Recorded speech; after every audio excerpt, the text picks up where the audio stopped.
Imagine this, a single dad counting his last coins for diapers, while his toddler cries in his arms. What happens next will shock you.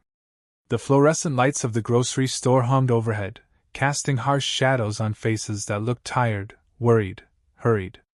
Michael Chen stood in the checkout line, his 2-year-old daughter, Lily, balanced on his hip, clutching her stuffed giraffe. She'd been fussy all afternoon, and he knew why. They were down to their last 2 diapers at home, and money was so tight that even this small purchase felt like a crisis. At 32, Michael had imagined his life would look different. He'd been an architect, working his way up at a good firm with a wife he loved and a beautiful daughter. Then Sarah had died in a car accident when Lily was 6 months old. Sudden, senseless. One moment she'd been there, and the next, Michael was a widowed single father with a baby who cried for her mother and a mortgage he couldn't afford alone. He tried to keep working, but child care was expensive and his grief was overwhelming. He'd been late too many times, distracted too often. His firm had been understanding at first, then less so. When they'd let him go 6 months ago, they'd called it restructuring. Michael had called it the final nail in the coffin of his old life. Since then, he'd been cobbling together work, freelance drafting projects when he could find them, handyman jobs, anything that let him stay home with Lily and bring in some money. But it was never quite enough. Now he stood in line at the grocery store counting change. He had exactly $12.47 in his wallet. The package of diapers cost $11.99. That would leave him with 48 cents until his next freelance payment came through in 3 days. No formula for Lily this trip. No bread or milk or anything else, just diapers because those were non-negotiable. The woman in front of him finished checking out and moved away. Michael stepped forward and placed the diaper package on the conveyor belt. The cashier, a tired-looking woman in her 50s, scanned it without looking at him. $11.99. Michael pulled out his wallet and started counting bills. A 10, a 1, and then change. He counted quarters, dimes, nickels, acutely aware of the line forming behind him, aware of Lily squirming in his arms, aware of how pathetic this must look. 11.75, 11.80, 11.85, he counted each coin carefully. "Dad, I need giraffe," Lily whimpered, dropping her stuffed animal. It fell to the floor, and as Michael bent to pick it up, still holding his daughter, more coins spilled from his hand. "I'm so sorry," he said, his face flushing as he tried to gather the scattered change with one hand while holding Lily with the other. "Just give me a second." "Sir, there's a line," someone behind him said impatiently. "I know. I'm sorry. I'm almost." Michael's voice cracked. He was on his knees now, trying to pick up quarters from the dirty floor while Lily started to cry in earnest. "Here." A woman's voice, calm and kind. "Let me help." Michael looked up to see a woman crouching beside him gathering his scattered change. She was maybe early 30s with light brown hair and wearing a cream-colored blazer that looked expensive. She collected the coins efficiently, then stood and handed them to him. "Thank you," Michael managed, standing up with Lily. "I'm sorry. It's been a hard day. Don't apologize." The woman smiled at Lily, who'd stopped crying at the distraction of a new face. "She's beautiful." "How old?" 2. "Her name's Lily." Michael finished counting out his change, his hands shaking slightly. 11.99 exactly. He handed it to the cashier, who counted it carefully, then nodded and handed him the diaper package. As Michael started to leave, the woman stepped forward to the register. "Excuse me," she said to the cashier. "I'd like to buy all the diapers you have." "This brand, this size?" The cashier looked confused. "All of them?" "Yes, every package in that size. And please deliver them too." She turned to Michael. "I'm sorry I didn't get your name." Michael stared at her. Michael Chen. "But I don't understand." "My name is Alexander Cole, and I'd like to help if you'll let me." She pulled out a credit card and handed it to the cashier. How many packages do you have in stock of that size? Maybe 30 packages. I'll take them all. And delivery information? Alexandra pulled out her phone. If I could get your address. Michael felt dizzy. I can't accept that. That's too much. I don't even know you. You don't need to know me. You just need to accept help when it's offered. Alexandra's voice was gentle but firm. Your daughter needs diapers. I have the ability to provide them. It's that simple. But why? Why would you do this for a stranger? Alexandra was quiet for a moment. Then she said, Because I've been where you are. Not exactly, but close enough. I know what it feels like to stand in a checkout line counting pennies, wondering how you're going to make it through the next day. Someone helped me once. I'm just paying it forward. But wait, this random act of kindness is just the beginning. What happens next will change everything. The store manager had been called over and he was coordinating with the cashier about inventory and delivery. Other customers in line were watching, some with curiosity, others with impatience. But Michael barely noticed them. He was focused on Alexandra, this stranger who'd just changed his week, maybe his month. I'll pay you back, he said. I don't know when, but I will. I don't want you to pay me back, but if you insist on doing something, then pay it forward. When you're in a position to help someone else, do it. The manager approached Michael. Sir, if you could provide your delivery address, we'll have these sent over this afternoon. Michael gave his address, still feeling like he was in a dream. 30 packages of diapers. That would last Lily months. Months of not having to choose between diapers and food. Months of breathing room. As they finalized the details, Lily reached out toward Alexandra. Pretty lady, she said, which was one of her favorite phrases recently. Alexandra smiled and gently touched Lily's hand. You're the pretty one, sweetie. Take good care of your daddy. Okay. After the transaction was complete, and Michael had thanked Alexandra what felt like 100 times, she walked with him toward the exit. Can I ask you something? Michael said. You mentioned you'd been where I am. What did you mean? Alexandra paused before answering. I was a single mother once, long time ago now. My daughter's grown and married with her own kids. But when she was little, her father left us. Just walked out one day, and I was working minimum wage jobs, trying to keep us fed and housed and clothed. I remember shopping with a calculator, adding up every item, putting things back because I couldn't afford them. Her voice grew distant. One day at a different store, similar situation to today, I was short on money for groceries. An older woman paid the difference, and told me to pass it on someday.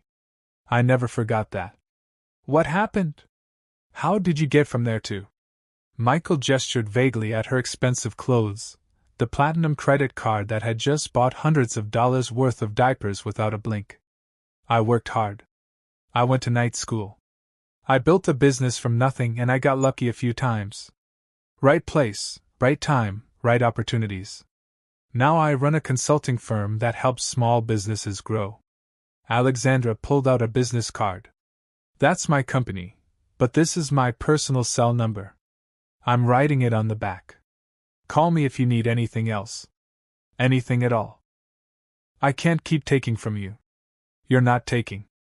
I'm giving freely. There's a difference. Alexandra handed him the card. Michael, I saw your face in that checkout line. I saw the desperation, the shame, the exhaustion. I recognized it because I lived it. Let me help, please. Over the next weeks, Michael couldn't stop thinking about Alexandra Cole. He'd looked her up online and discovered she was even more successful than he'd imagined. Her consulting firm was worth millions. She was featured in business magazines. She sat on charitable boards. She was by any measure incredibly accomplished, and she'd stopped to help him in a grocery store checkout line. The diapers arrived that afternoon as promised.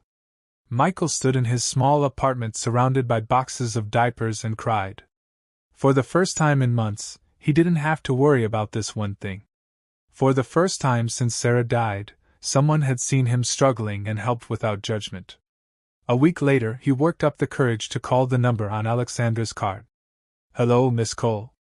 This is Michael Chun from the grocery store. Michael, I'm so glad you called. How are you? How's Lily? We're good. Really good. The diapers made such a difference. I just wanted to thank you again. You're very welcome. But I'm guessing you didn't just call to thank me. Michael took a breath. You said to call if I needed anything, and I feel terrible asking, but I'm wondering. Do you know anyone who needs architectural drafting work? I'm trying to build up my freelance business, but it's slow going and I'm running out of contacts. You're an architect? I was.